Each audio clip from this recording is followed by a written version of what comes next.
Welcome to the Your Leadership Legacy podcast. My name is Tina Paulus Krauss, and I'm so excited to bring you this next podcast dedicated to you high performers out there who want to reinvent yourself, reinvent your business, maybe your career. This podcast is all about being dedicated to transformation and being the best possible leader of yourself and others that you can be in order to create a legacy that lives on. Welcome to Your Leadership Legacy, and here we go.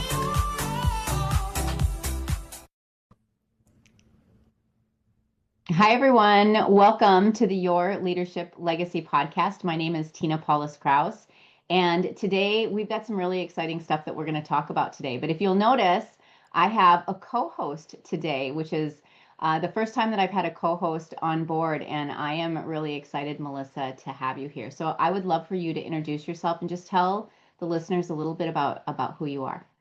It's a pleasure. And, Tina and I have actually been on this journey with our ABCs of leadership, supporting the workshops and things that we do with Team Excellence. And we aligned. I was in the engineering world and stepped into leadership. And in that role, I really connected with Tina in a process and approach that really supported my team to flourish. And as I decided to retire, we decided to partner. Yeah, it's so fun to have you on board. I mean, as I spent time with you and your team, and I was in there a couple of times, it was a really great experience to just see how when we give leaders the tools, when we give them the space in the room and the right resources, how we can really turn a team around pretty rapidly. And so it was so amazing that, like Melissa said, we teamed up on a couple of things and we're doing the ABCs of leadership and team excellence and all that kind of stuff. So it is a pleasure to have you with us today. Thank you. And yeah, absolutely. And our guest today, William Reid. Hi, William. How are you? Hello. Good morning, everyone. Good to be here. Yeah, William is an expert in a couple of things, and we're going to go through that. I'm going to read your bio first, William, and then I'm going to have you introduce yourself and just talk a little bit about who you are and what you do. But William's bio, an optimist about our ability to put the right approach and solutions in front of the right problems. Every complaint, setback, problem, or challenge is a signal to us of the need for change to the status quo. William explores ways to help others think differently, which is amazing, about how they approach what they do. William works in organizations to get the right solutions into the right hands of those who need them, navigating the arduous design and build process through the marketing noise into the successful usage of solution. And this is amazing because it goes hand in hand with everything that Melissa and I are training and coaching and everything like that out in the workplace right now. So, William, it is a pleasure to have you here. Please introduce yourself and tell us a little bit about who William Reid is. Yeah, so I'm William. I'm an original Chicago native. So now I've been down in Texas for about 15 years now, settling in here with some family in the area. So loving it down here. So I've spent over 2 decades on the technical side of the house. So everything on the back end that you see in these data centers, which some people think live in the cloud, but they're actually still physical buildings with server racks and HVAC and all the cool technical things there. But did everything from supporting technology for organizations to designing, building, and a lot of attention now to actually defending it from the bad guys. So spent a lot of time and effort there. Spent a good bit of time with large integration teams and companies that had national footprints who would help organizations, get the technology stack up and running. So now in the last couple of years, I started to transition over to more of the people side of the house. So discovered this thing called facilitation. Didn't know it was a thing before. Got trained on it, learned about this new huge community. And then just as I started to, see my personal life, family, friends struggle with technology and see all the opportunities that are being missed, I said, we could do more here. So I now transition more from that back end, more up to the front line to where people could use the help. Yeah, it's amazing because what you're doing is you're connecting the two worlds because they're two completely different worlds. Yeah. And I love in your bio where you talk about the right solutions in the right hands at the right time. And so talk a little bit about why that's important and how you're creating that and making that happen. Yeah, so I hang out with a lot of very smart, cool, exciting, technical people who could build anything. And then obviously we live in a world with a lot of capital. So you got a lot of established corporations been around for decades building technical solutions. You got a lot of new energy around startups, great entrepreneurships, and you see all this cool technical capability. And then you walk outside and then you get hit with that reality.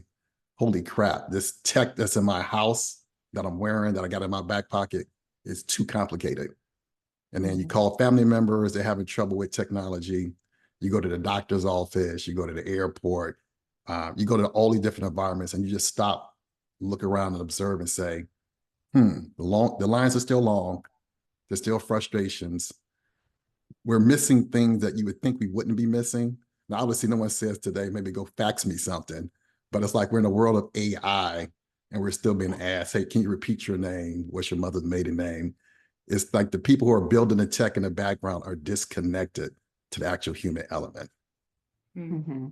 I love that you Yeah. bring that up because in a world, so there's very much the technical. I came from the engineering world, and even in that, AI was not real popular at that time, not yet. And my engineers were very good at treating each other like the engineering problem they were trying to solve. And then, as Tina said, the other side of the world is that adaptive world where we get to know our customer, know the people that we're working with, and really adapt to the energy and emotion. And so I'm curious, William, from your perspective, you've obviously bridged that gap, but if you were talking to somebody on the technical side, what would you tell them? And same thing on the adaptive side, what would you tell them? Because those worlds are so blended now. I think it's hard to live, like black and white in that world. Yeah, so technical side, I'll call back end. It's when you think about the specs you're given, somebody had to develop those specs to say, hey, we need this X, Y, Z solution. And then the technical people figure out, what does that mean? What does the tech stack look like? What does the interface look like? Maybe you got some input. So you technically produce something that's accurately, it's correct, uh, but they don't necessarily know the layers above them. Maybe it's a UX team. Maybe it's somebody else who designed it and say, we need these particular buttons in this space on this website. But it doesn't really answer the question, what is the actual human who's using the website or the mobile app, or who's trying to open the door of this fancy new car? It's like, holy crap, I can't figure out how to operate the door handle. Holy crap, I don't know where to submit this form on this website. They moved the button around. Maybe the color looks different. Maybe there's an accessibility issue. So it gets very, very complex when you ask people to interface with your system. And obviously we have a lot of effort going around the US community, but we actually need even more, because you'll get a perfect blend of empathy from the UX team, the technical components, everything looking good. And then the finance people come in the room and said, taking too long, that's not gonna make any money. So you have multiple factors at play that takes the perfect solution for people and compress it to get it out to market.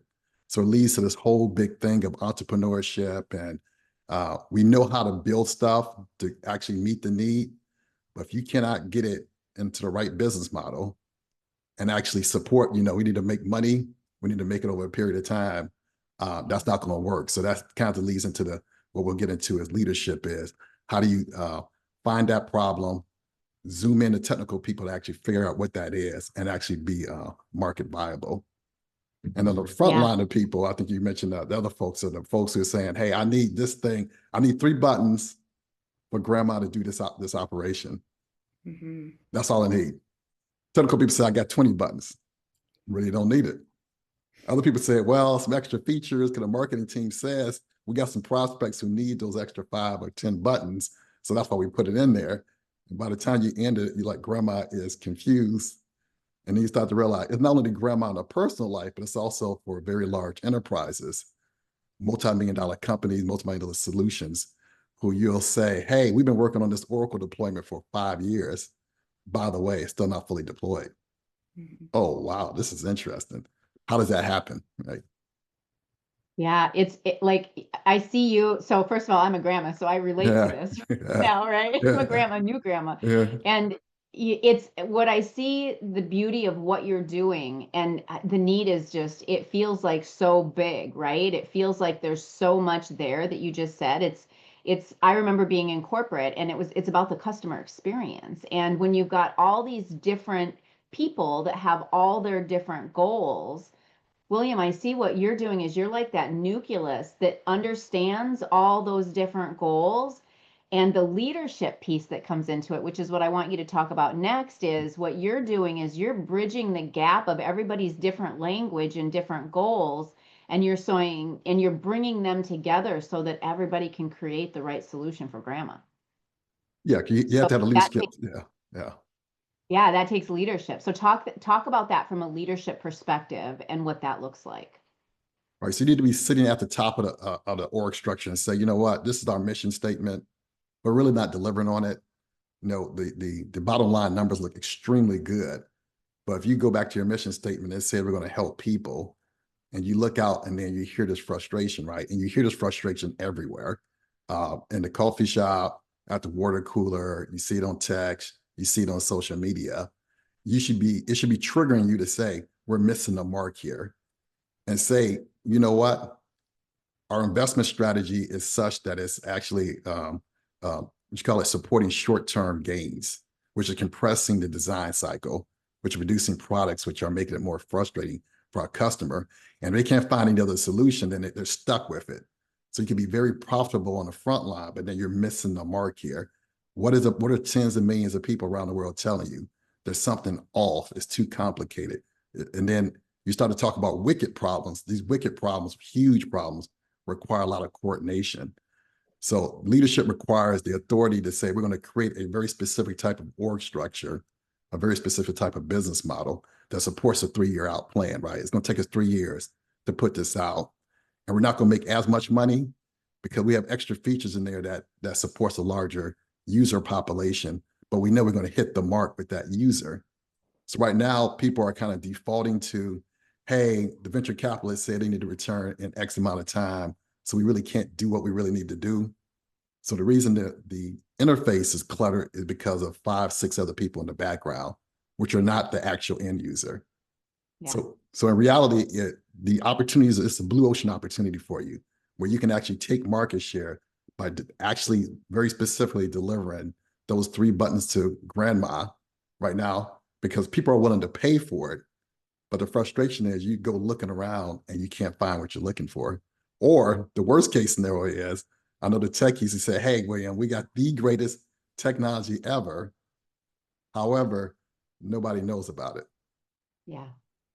So great technology without the ability to cut through market noise is the problem.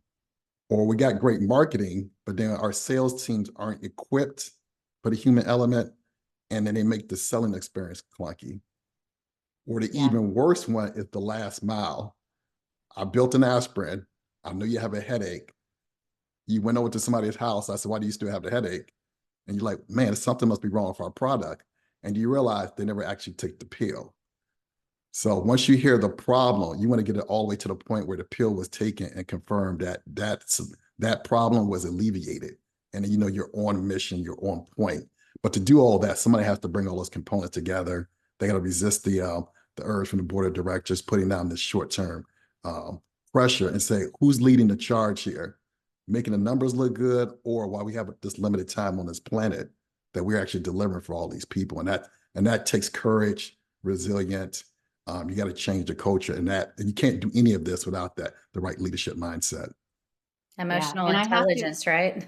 Yeah. yeah, Yeah. exactly, Melissa. That's exactly where I was going. And most organizations don't have this key person who understands that. So that's where I see your superpower is that you can come in and be this third party eye and view over everything that's going on and have the right language to really start coaching and training people to understand, hey, this is why we're doing it this way or that way, and really start bringing everyone together.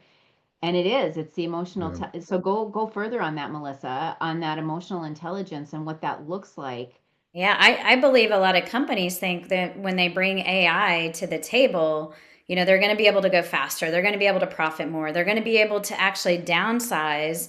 And I come into that with some hesitancy. Yes, we are integrating a non-human, just like manufacturing did a long time ago, into the equation, but the human element is part of the entire process, to requirements definition, to did we get the design right? are we still safe? And then did we get the product that the customer wanted in the end, that customer satisfaction? That is all going to be a human element. AI will never take that over. And I don't know that companies necessarily see that, and especially at the pace that we're going. And so that's what I heard you, part of what I heard you say, William, is that, we are integrating something new.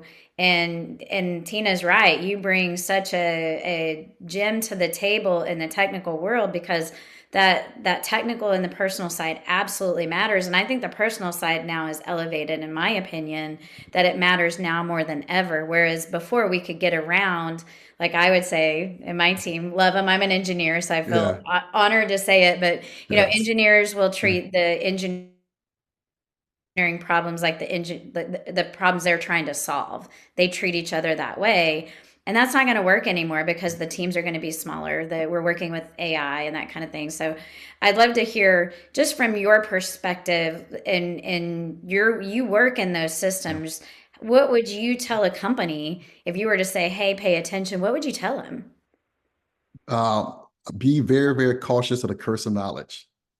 So an engineer can work around the obstacles very, very well. But even if you go to an engineer's home, you see problems, right? It's like, your Wi-Fi is horrible. What is this? Have you stopped to fix this? And then you get so used to doing this troubleshooting. This is not most people. Why are you forcing people to go troubleshoot this? So when you start to design a solution, it become an all on board team, because it's, how did you package it? Is anybody going to read the instructions? Because the engineer will say, hey, we put the warnings and the caveats in the instruction manual, but the way you packaged it, a different department did it. You can't read it. It's small print. It's very cumbersome. So if you as an engineer remove your knowledge and have to go step by step, you start to understand that, wow, this is a lot of work. And what we took for granted for enterprise grade technology now all of a sudden is in the home. So you got to be very, very careful, right? Because your phone to go call 911 is riding across the IP network. This is not regular landline phones anymore. It's going around the same technology. And obviously, if a couple of weeks ago, if you saw the whole issue with AWS with issues, you realize all these services that you rely on every single day, small businesses and large, are on this very, very interdependent level of technology for a very small number of large organizations, which it could be dangerous. So too big to fail, once again, be integrated. So it's not being designed properly because everybody's in a rush to get to overcomplicating your life. So if we're actually getting the results, it's like, I should hear this when people are talking, that is, the headache is going away, the pressure is going away, I'm getting more time with my family, but we're not hearing that. And then when you get back down to the inside the company, it's, what are we trying to do? And can we prove that we're making the value that we're doing? And are we shortchanging ourselves? So sometimes you get this whole thing where you get inside the marketing and sales team that are complaining about, we need new leads, we need new leads. Well, you have a technical team that can actually provide more value, which you can charge with more features with your existing customer base. Why are you going running around trying to find more people? And they say, well, it's a go-to-market strategy problem. Well, you already have the customer. Why aren't you, over a period of time, saying we're going to lock these customers in for life? Why would we allow a competitor to come in with something new and innovative to take them away? And then right again, at the leadership gap, they're not taking this personally, right? It's like a doctor saying 100 patients came through here, but we don't have time to actually look at 4 or 5 ailments. We can look at one. That's a problem. So who's in the leadership team looking at this, say, we're going to give you every doctor 15 minutes. I mean, obviously having some people do telemedicine, this means distributing more resources. And to go back to your point, Melissa, this goes back to leveraging AI smartly. We're going to keep the same number of head count, and we're going to use AI. So we're going to have more human bodies on bodies when they come into our offices, and we're going to be scaling some of the back end with artificial intelligence. Unfortunately, people are doing it the other way around and saying, we're going to cost cut, which is short-sighted, right? So they're going to cut a lot of people, find out later they still need this element, and you can't compensate for the human element with less people. You need the same or more, in more cases, more people to improve the actual experience. And you say we're able to do this because we have AI agents that are augmenting what we already have. And I think the smart companies are going to find out that this is going to be reflected in market share, longer term customer satisfaction. And they can get up in the morning and say, 100 patients went through and we identified virtually every ailment. We have a plan. They can look at this plan, and there's a lot of technology in the background that's allowing them to actually, from their family standpoints, I like to use healthcare a lot because it's so personal, but you can think about the legal areas, construction, realty, entertainment, all these aspects of all this friction, which we should be attacking, and we're not attacking it, and we're settling for the numbers look good enough. So once again, it's the ideals are out there inside the organization for people who don't have a leadership title, and they're missing the authority because the org structure is off. So someone's going to have to take the lead and say, you know, we're going to leave corporate America. We're going to get a lot of this entrepreneurship experience and startup mentality, and we're going to market out to people who need it. And we're going to scale in this blue ocean area, and we're going to address these issues head on and just leave the folks who are status quo. Yeah. One of the things The other thing, that I heard you say, sorry, Tina, that I heard you say is like be mindful of the customer journey, start to finish, and then make sure that you have the systems and structures in place because it's not going to look like it did yesterday, especially if you do the cost cutting measures. And then, you know, back to that bottom line vision, like what are we here to do? And it may take reorging to adjust to the new way, but I think it's a two-dimensional view that we see going on today with the cost-cutting measures. So I just wanted to reframe that a little bit because that's what I'm hearing from the leadership perspective, what you're saying. yeah. It's so funny because I was going to say what I heard you say was we're trying to solve new problems with old solutions. Yeah. And leadership, when they continue down that road, it's not going to work. We get to bring in new solutions, and the challenge is people don't know what those new solutions are. Yeah, and sometimes it's just so simple as just talking to people and just realize they're inside of your multi-million-dollar organization that all the numbers on the board say they're green, but this person looks like they're still having an issue, and they have the means to actually pay for it, but then you're not addressing it with a solution or adjusting fast enough. Because we have the engineering talent in the background, we have the technology, and then even something simple. Okay, we go back to the artificial intelligence element. We know it's good for young people to have experience with more experienced people. So internships are very, very powerful. So the short-sightedness says, hey, we can save some money on these interns and just use AI to do it. But from a society standpoint, we know what looks good. So if we know what looks good, every company should be saying, we're going to maintain internships irregardless.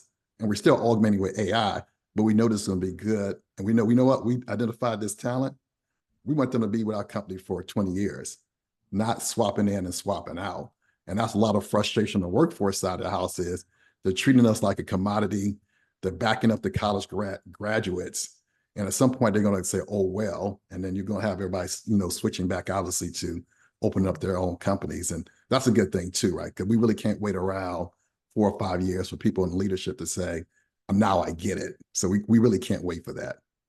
Yeah. I keep hearing leadership and emotional intelligence. I just did a workshop yesterday where one of the big challenges that the team is having is they're bringing in new people and we're not able to move forward with the solution because the new people are bringing in new ideas and the people who have been in those positions for a while are fighting for the old way. And so 82% of the time, when the workforce is broken down, it's because of either communication or collaboration. And that's both emotional intelligence. And so I love this conversation. William, what would you say? So if an executive leader is listening to this and they're like, oh, I get this, I feel this is happening in our organization. How do you go from here's where we're at today to really start moving down the path that you're such an expert in? And what does that look like? Right. So everything we're talking about that's human enabled, which has technology component, everything has to have a very mature process capability behind it. Sometimes we skimp on that, right? So how the infrastructure build, what's the status of the data centers? What does that architecture look like? Can it scale? Can we govern it, right? There's a whole piece of governance around all this. Who has access to what? Can we protect the data? But if you just pick one thing, go out today, go to the coffee shop, and listen to the conversation. Might be a little weird, but you want to overhear a conversation And then you want to humble yourself.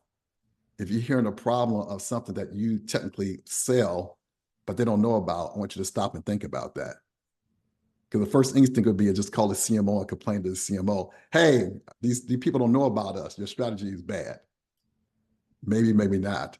But pick up one single problem and say, commit yourself to actually fixing it. Because you have the capital, the organization, and your business model should be flexible enough to support it. And say, when you get into the room and start to design this, right, you're matching the actual human needs with the actual design elements of it.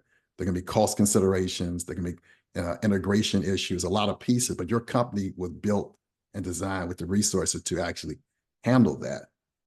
And of course, you may say, oh my God, we used to be able to handle it, but a lot of people retired, we pushed people out, we had to look good for the end of the year. Like, oh my God, you guys built this system and you pushed them out the door.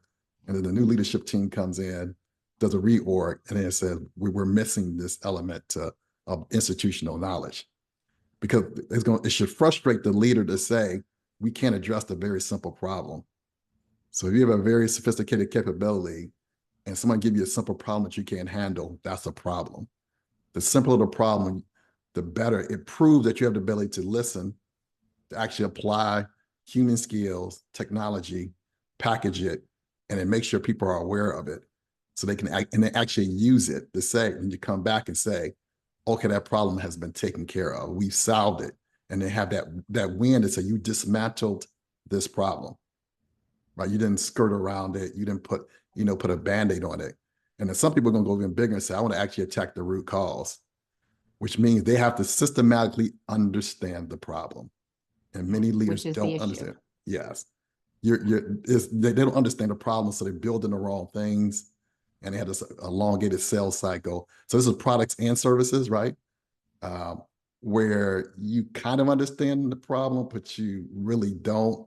So it leads to this pathway through your entire organization of designing it incorrectly or suboptimally. And then you're losing customers and potential upsell opportunities there. And William, what I also imagine, because the value in the engineer, the designers, the requirements team, the human factors team is they are so honed in on the problem. And if we leverage some of that out to AI, they're going to be less in tune with the problem and therefore the solution. And so to me, it's even more important than to have those processes and systems in place such that we are checking back in on a regular basis at the speed that we're going to design and implement and test, et cetera. Yeah, just think of artificial intelligence as more resources, right? So it's always jobs to be done. So it's 4 jobs to be done to get this person the needed or the requested fix. So however you use that, and people aren't going to care, right? They're not going to care if it's a lot of 14 AI agents and 2,300 people. They won't care, but we got to get the right price point. So it's a problem that you're willing to do something about. You're willing to go to the website, and at this price point, you're willing to buy it. And by the way, you're willing to actually use it. You're actually willing to open the box, put the pill in. There's so many solutions that are sitting on the shelf. It's actually embarrassing, right? And it goes from the shelf into storage. And you go back and say, that fix that for your problem is in the garage. You might want to take it out. But then you got to go back to the front line and understand, why did the person not open the box? You have a problem you need to address. Yeah, which kind of brings us back to leadership. So I'd love for you to talk a little bit about the future of leadership. Like, when this isn't an issue anymore, how are companies handling it? How is leadership handling it? And what does that look like? You definitely have to expand who has authority, right? To encourage people to lead in the spots they are in the organization. A lot of people get discouraged because a lot of great ideas, they take over the meeting, they're leading the charge, and then they don't have the budget, they don't have authorization. And then some group of people, a small section, go to a private room, and then 2 weeks later, boom, here's our new strategy. And you're like, what is that? I wasn't in the room for that piece. My idea didn't get integrated, so I get discouraged. So you have to create the organizational structure to encourage people to lead where they are. Design process, build process, delivery process. And you have to, what you call it, when you authorize them, it takes the pressure off the top, right? Instead of you trying to be Superman at the top, like, I want to get all the credit, you're actually going to do less work. You're going to have, now all of a sudden, instead of having an executive team of 10 trying to filter every decision process, which is too slow, where you get to inspire and then praise the people who are doing the work, who get the resources to do what they need to do, to be faster to delivering to people what they need. And that's what a major problem is today. There's a bottleneck. And this is ego, right? Some people got the title, got the ego. They want this, and they complaining about their organization, like, hey, you guys are too slow. What's wrong? We gave you this strategy. You guys had your 2-hour orientation, and you saw the new deck of the new org structure and a new strategy with the new website. And they're wondering, like, what's wrong? It must be our people, right? No. More than likely, it's you at the top with the title and actual authority, because you guys are moving budgets, authorizations, and you're not allowing your people down there to actually flourish. So once you unlock the rest of the organization, they have a lot of the answers they need. They need you to actually structure your organization properly. And they need to go into the room with the CFO and say, this is how organizationally, from our business model standpoint, we're going to sustain over a longer period of time. And that's what they're looking at. The world is desperately looking in every organization for strong leadership with more clarity. So if you say, hey, we're here to help patients, every doctor going to tell you, there's a lot of gap. Or we're going to help you build your wealth. And then are they actually wealthier later? Maybe, maybe not. We're here to help you get health or get in better shape, give a wellness training program. Your expectation, virtually everybody who goes to your wellness training program is going to be healthier because you understand the problem. The people in your organization are attacking those different symptoms and eventually to the root cause. And that should be reflected in the ability of actually to deliver on your promise, and not say, since everybody else is just kind of average and mediocre and the numbers, the money's still coming in, that could just be because we have no other option. So you have the opportunity to go out to, like I said, at Market Blue Ocean at any time you want, and then give people more human touches as you use a lot of emerging technologies on the back end to help scale. I was just at the bank the other day, and they took some of the ATM machines out. There's less people, backed up lines. I'm like, what the heck are you guys doing? You're making it harder on us. Or you walk into the buildings, there's no receptionist, and then they're playing around with some tech, but they're misaligned in what they're trying to do. So now it's like discouraging me on this brand. It's like, you guys are missing the mark here. Yeah. That's good prospecting for you, though. Yeah. Right? Like, that's an organization that all three of us could go into and support and get them aligned up. Yeah. And the good news is, and the good news is you don't have to have the technical expertise or the capital, right? Every room you enter, the expertise is in the room. So we need leadership requirement to actually empower and connect those different people. Yeah. Unleashing the leadership. Yeah. Yeah. Melissa, do you have any other follow-up questions? I really don't. No, this has been a fruitful conversation, and I'm with you. I thought a couple organizations that, hey, they don't have the customer journey down and they aren't delivering. It's almost like we have something taken away that we had before, and it's getting worse. And it's like, wait a minute, that's Yeah. It's starting over. I mean, that's another thing that I really heard. There might be a lot of organizations out there that had the customer journey down at one time. It was probably great at one time, and so much has changed. And with the introduction of AI and all the other stuff, we get to go back to the drawing board and make sure that those things are taken care of. And so that's a lot of what I heard you say, William. Gold. Like, this conversation is gold. I so appreciate you, William. Tell people where they can find you. Yes, I'm in the process of helping to build support people, one by building what I call an amplification platform for these issues we've been talking about, how to hear a problem and then deliver the solution. So we're going to be rebranding my current company here shortly, new website, new messaging. So there's a lot coming out right now. But if you want to find me, you can go to williamreid.info. So it has information on the upcoming books and my existing podcasts and some of the things I'm working on. great. Awesome. You're amazing. I so appreciate you. I'm grateful that we had this conversation. I think it's going to support a lot of leaders out there to really, if nothing else, go, am I leading with my ego or am I leading with curiosity? And Am I I even really going back to the board? Yeah, and I even hear individuals get to lead from the seat they're in. So it's Yeah. not just about a title, it's about we all stand in our leadership. And as the world moves quickly, we're on board and we're thinking beyond ourselves. We're thinking at the bigger picture responsibly from the customer journey and at the end result. And especially if you brought up healthcare, if you're in a realm where safety is at the end of the line, like there is more eyes on deck, in my opinion, than there maybe would have been in the past because we had several catch points, and those catch Mhm. points are not there anymore with AI. There is something different. Yeah. Definitely. Reshaping Well, the way we work, definitely, in all cool. ways.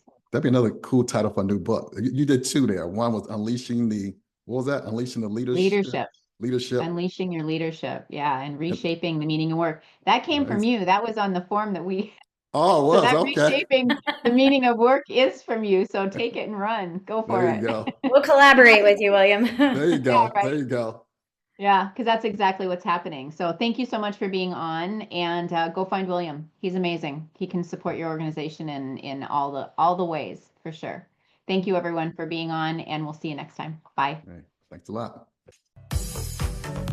My name is Tina Paulus Krauss, and I thank you so much for tuning in. I hope you enjoyed the show. Check out our programs and events at trueyouteams.com. And until next time, make it an amazing day.